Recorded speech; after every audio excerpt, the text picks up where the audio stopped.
কখন যে আমার মাথায় কি ঢোকে আমি নিজেও জানি না, মানে হুট করে বিকেলবেলা মনে হলো আজকে যাবোই, তো কোথায় গেলাম শেষ পর্যন্ত দেখলে অবশ্যই জানতে পারবা। হ্যালো এভরিওয়ান, আমার একটা নতুন ভিডিওতে তোমাদের সবাইকে জানাই ওয়েলকাম, সবাইকে জানাই গুড মর্নিং। কোচবিহার জেলা ছোট্ট একটি গ্রাম থেকে আমি বিপাশা, তো ঘুম থেকে উঠেই কিন্তু গেছিলাম পুকুর পাড়ে, কারণ পুকুর পাড়ে আমাদের বাড়ির মাঝি এসেছিল, আজকে পুকুরে মাছ ছাড়া হবে।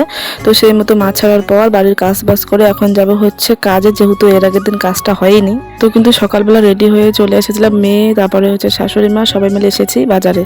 তো বাজারে প্রথমে কাজ সেরে তারপর গেছি স্কুলের দরকার সেরে আবার এসেছিলাম বাজারে, মেয়ের দু একটা জিনিস কিনবো।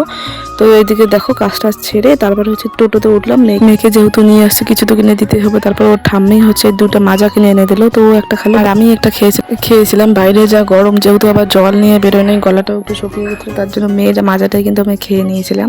তো খাওয়ার পর টোটোতে উঠে কিন্তু আবার ডাইরেক্ট বাড়ি এসে নিয়ে গিয়েছিলাম একটু মাসি শাশুড়ির বাড়িতে, ওখানে একটু দরকার ছিল, দরকার সেরে চলে এসেছি বাড়িতে। তো বাড়িতে এসে আমি মেয়েকে ঘুম পাড়িয়েছিলাম, আর ওদিকে মা হচ্ছে বানিয়েছিল ভাত, শুধু হচ্ছে চিকেন আর ভাত করেছিল, যেহেতু তাড়াহুড়োর মধ্যে ভাত তখনও অনেকটা বেঁচে গেছিলো। তো এদিকে দেখো মেয়েও কিন্তু ঘুম থেকে উঠে পড়েছে, ঘুম থেকে ওঠার পর হুট করে আমার মাথায় ঢুকে পড়েছে আজকে যাবো বাড়ি। মানে আমার হুট করে কখন মাথায় কি ঢুকে পড়বে আমি নিজেও জানি না। তো বরকে বললাম যে আজকে বাড়িতে নিয়ে যাবে, বাইরে যদি পেশেন্ট না থাকে, তো বললো যে যাবে। তো আর কি সঙ্গে সঙ্গে রেডি হয়ে গেলাম। তো এদিকে রেডি হওয়ার আগে তো ব্যাগ ট্যাগ গোছাতে হবে, তার জন্য হচ্ছে ব্যাগগুলো গুছিয়ে নিচ্ছি। তো মেয়ের জন্য যে সকালে গেঞ্জিগুলো নিয়ে এসেছিলাম সেগুলোই প্রথমে বার করলাম, বার করে হচ্ছে জামা কাপড়গুলো গুছিয়ে নিয়েছি। তো যেহেতু এখন যাবো আমরা হচ্ছে রাত্রেবেলা, বিকেলে যাব না, বিকেলে একটু কাজ ছিল তার জন্য বিকেলে যাওয়া হয় নাই। তো হচ্ছে এখন রাত্রেবেলা যাবো, তার জন্য আর বেশি কিছু রেডি হয় নাই, মানে সিম্পল একটা কুর্তি পরে নিয়েছিলাম, আর মেয়েকেও একটা হালকা পাতলা ড্রেসের মধ্যে পরিয়ে দিয়েছিলাম, যেহেতু ভীষণ গরম বাইরে, আর কি পরাবো।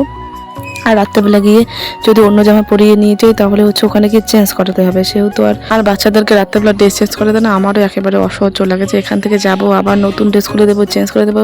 তার জন্য হালকা এমন একটা ড্রেস পরিয়ে নিয়েছিলাম যেন ও রাত্রেবেলা ওখানে গিয়ে আর চেঞ্জ করতে হয় না। তো তারপরে রাতদিকে রাস্তায় কিন্তু নিয়েছিলাম বেকারির জিনিসপত্র, মানে আমি সত্যি বলতে কোথাও গেলে না মিষ্টি নিয়ে যাই না, আগে নতুন আত্মীয়র বাড়ির ব্যাপারটা আলাদা, আগে যেহেতু বাবার বাড়ি যেতাম নতুন তখন মিষ্টি নিয়ে যেতাম, এখন আর ইদানিং আমি মিষ্টি নিয়ে যাই না, যে কোনো জায়গায় যেখানে নিয়ে যাওয়া লাগে সেখানে অবশ্য নিয়ে যাই।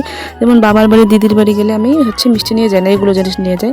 তার জন্য এদিকে বেকারি জিনিসও নিয়ে গেলাম, আর বেকারি জিনিস নিয়ে যাওয়ার একটাই মেন কারণ হচ্ছে ওই বাড়িতে আমার হচ্ছে দুবেলা হচ্ছে সকাল সন্ধ্যেবেলা চা খায়, তো তার জন্য এগুলো নিয়ে গেলে ভালো। আর মিষ্টি নিয়ে গেলে তো সঙ্গে সঙ্গে খাবে, শেষ হয়ে যাবে, মানে ভেবে চিন্তে জিনিসগুলো নেই আর কি। তো এইদিকে বাড়িতে আসার পর মেয়ে তো একদম সেই খুশি ওর দাদু ভাই দিদার কাছে। তো এইদিকে আমি আসার পর তো আমার সঙ্গে মেয়ে একটু ছিলই না, ওইদিকেও দিদুনের সঙ্গেই ছিল। তো আজকের মতো ভিডিওটা এখানে টাটা।